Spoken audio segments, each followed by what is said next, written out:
Je prenais juste plaisir à regarder ce spectacle. C'est vrai que la défense du Barça en 2019-2020 était une vraie passoire, mais de là à dribbler tout le milieu de terrain avec un défenseur comme Jules Koundé, je vous assure que ça relève de l'exploit. Parmi les joueurs qu'on pouvait considérer comme acquis du côté du Barça, on avait coché le nom de Jules Koundé. Malheureusement, Chelsea est venu tout bouleverser dans le dossier et Chelsea serait plus proche que le Barça de signer l'international français. Salut l'équipe, moi c'est le tacticien du football et aujourd'hui je te fais cette vidéo pour te parler du dossier Jules Koundé. Donc accrochez-vous bien, on est parti pour une nouvelle vidéo.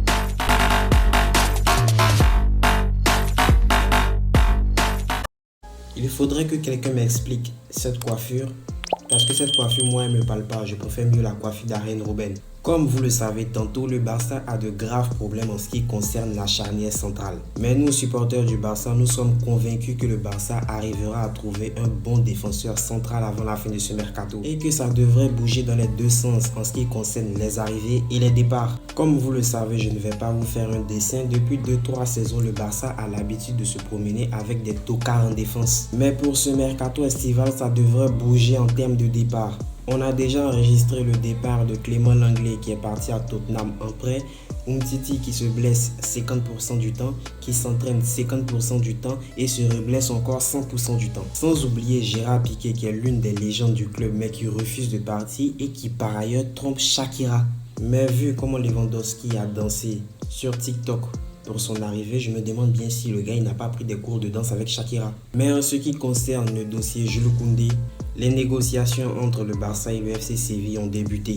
Et le FC Séville réclamerait pas moins de 60 millions d'euros pour laisser partir l'international français. Mais aux dernières nouvelles, selon plusieurs médias catalans, le FC Barcelone aurait fait le souhait que Jules Koundé fasse partie du voyage du FC Séville pour la pré-saison. Et c'est également ce que souhaiterait le joueur pour ne pas s'entraîner seul. Et c'est la raison pour laquelle le Barça attendrait. En grosso modo, qu'est-ce qu'il faut retenir de ces discussions? C'est que si Jules Koundé voulait partir à Chelsea, eh bien il y a longtemps que le FC Séville aurait accepté l'offre de 65 millions d'euros pour lui. Mais évidemment non, ce n'est pas le cas puisque le FC Séville n'a pas encore accepté l'offre de Chelsea et attendrait toujours le Barça. De même, le joueur donnerait sa priorité au Barça et ne souhaiterait en aucun cas aller à Chelsea, sauf si le Barça se retire du dossier. Cette stratégie a été adoptée pour le Barça pour payer bien évidemment Jules Koundé beaucoup moins cher.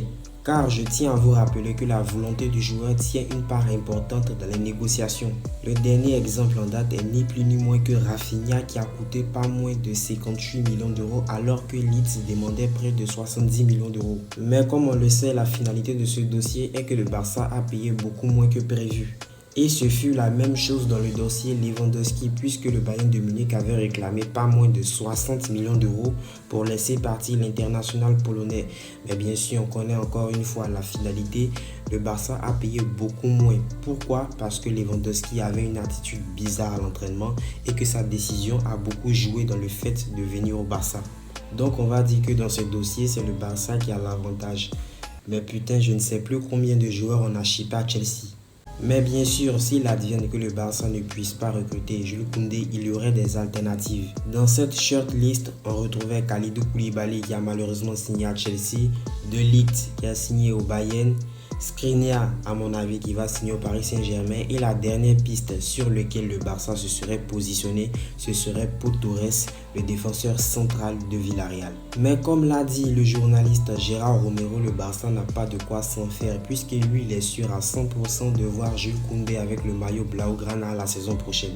Eh bien si un journaliste crédible tel que Gérard Romero le dit, c'est que véritablement nous les supporters barcelonais on n'a pas à s'en faire puisque ça ferait un mercato des plus galactiques. Bref, dis-moi ce que toi tu penses de cette vidéo et du dossier Jules Koundé en commentaire.